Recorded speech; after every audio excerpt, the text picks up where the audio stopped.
So yes, I've kind of been introduced quite well already. Thank you very much, and thank you for having me along. So yes, I am Alice, and I'm based at the 3D Viz Lab at DJCAD. In terms of my background, as I was introduced, I'm an archaeologist and digital artist. So around 3 years ago, I was invited by the University of Aberdeen to join an archaeology project in southwest Alaska to develop an interactive educational resource, so basically a computer program for schools in the region, which tells the story of the excavations at the Indigenous Yupik site of Nunalleq, near the rural village of Quinhagak. So developing this digital resource was the reason that I found myself in rural Alaska. But I'm actually not going to talk too much about the specifics of that project tonight. But what I want to talk about tonight is more to do with the things that I learned from working with the community there, and the ways in which they help transform my perceptions of heritage. And for that, you really need to know a little bit more about Quinhagak and the people who live there. So Quinhagak, as you can see from my helpful map here, here's us in Dundee, right across the Arctic Circle, that's Quinhagak there in Alaska. So Quinhagak is a small village of around 700 people, and it's located in the Yukon-Kuskokwim area of Alaska, right on the Bering Sea coast. So the nearest large town in the region is Bethel, and that's got a population of probably about 6,500, so not very big in itself. And the surrounding landscape is mostly this very marshy, low-lying tundra. And this area is absolutely vast. So to put it in perspective, with the state of Alaska, I think Scotland could fit into it about 20 times over. And the tundra region where Quinhagak is based, it makes up about a third of the state. So there's no roads between villages in this region, so your options are to fly in small bush planes, to travel along the coast or upriver in a skiff, or during the winter the river freezes over and kind of forms an ice highway, so you can travel by snow machine in between the villages. So Quinhagak, this small village of only 700 people in the remote Alaskan tundra, houses the largest collection of pre-contact Yupik material ever excavated. So the archaeological material came from Nunalleq, which translates to the Old Village, and it's a name given by Yupik elders to the remains of a pre-contact settlement. So pre-contact is basically before Russian and European colonizers arrived. And this is about 4 miles outside Quinhagak and around 500 years old. So historically, elders have always known that Nunalleq was there, but generally people were just discouraged from disturbing it. But the site is subject to very severe climate change induced erosion. So as you can see from this photo, it's right on the coast there. So as time went on, the locals were beginning to find artefacts like wooden dolls and slate knives washing up onto the beach. And they realised that the site was at risk of just being washed away completely. So they contacted archaeologists and they initiated a rescue excavation in around 2009. So the archaeology project itself is this collaboration between the University of Aberdeen here in Scotland and Connecticut, which is a native village corporation in Quinhagak.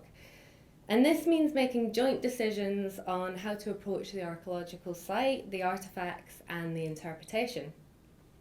And this partnership ensures that the local needs are met alongside the scientific needs, and that native voices are actively represented in reconstructing the Yupik past. So at last count, nearly 100,000 artefacts have been excavated from Nunalleq.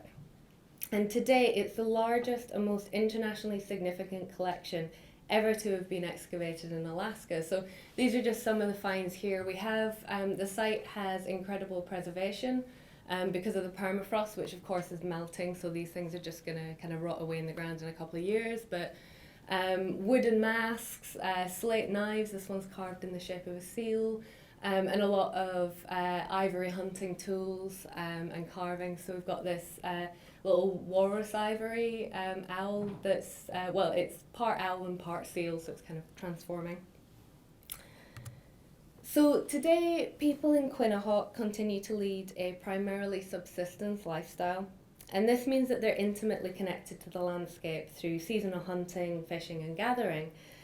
And many people still practice traditional skills like carving and skin sewing, albeit using modern tools.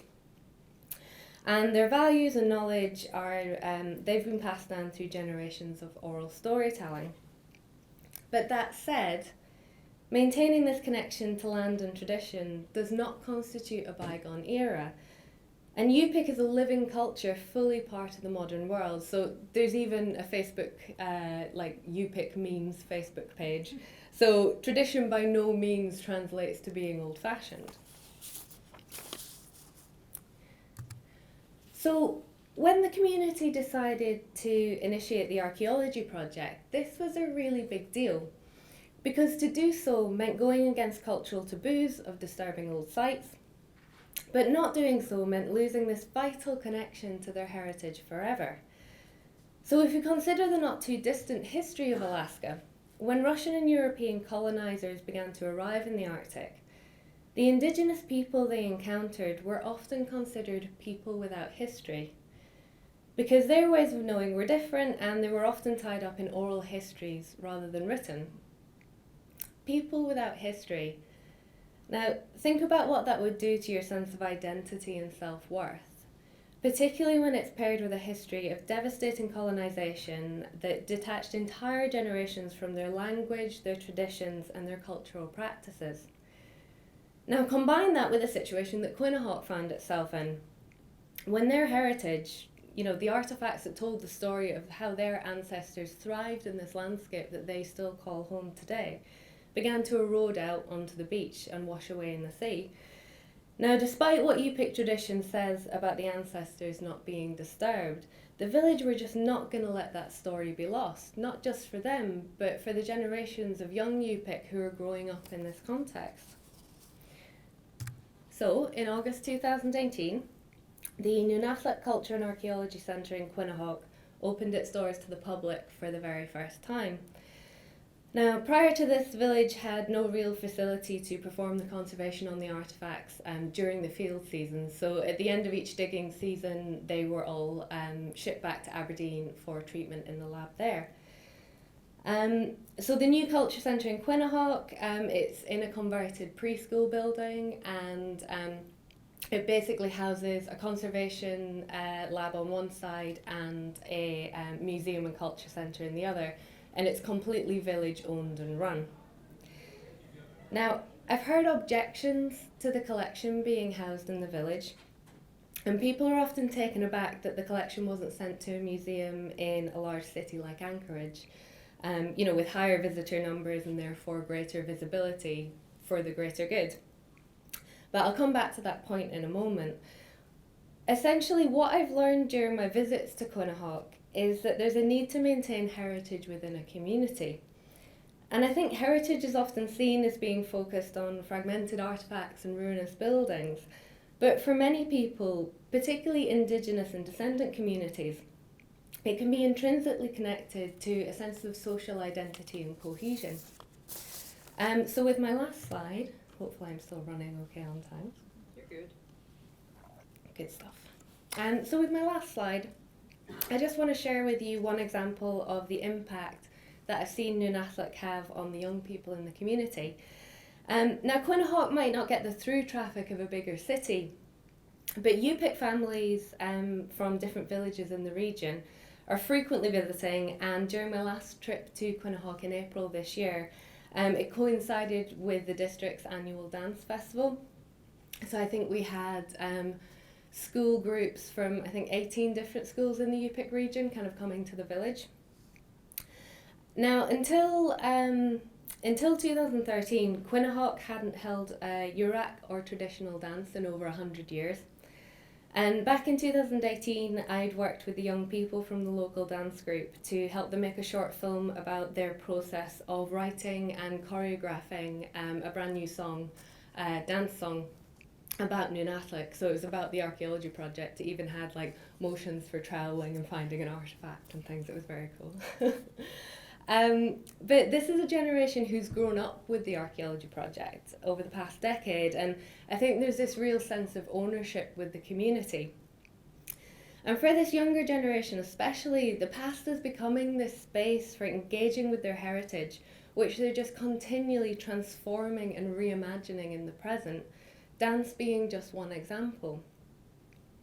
So during the dance festival in April, I was helping out in the culture centre a lot, and we just had masses of these school groups of kids coming through the doors. And I've worked in museums with kids a fair bit over the years, and I've never seen such genuine reactions to artefacts. Like, we had like super cool teenagers coming in and like just totally losing their cool over the masks in the drawers and the ivory earrings and the hunting tools. And some of these cool teenagers are like lifting the wee kids up to see in some of the higher up drawers. And I remember there was this one wee local girl, and she was saying to me, she was like, so these artefacts, these all came from our beach, from down there. And she like absolutely couldn't believe it.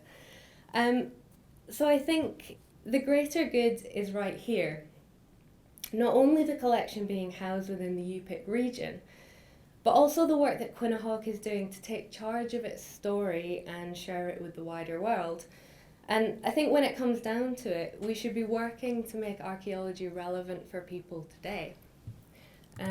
So that's me done. I have a couple of links here, just to say that we're also currently working on a grant proposal with the community to get the collection online.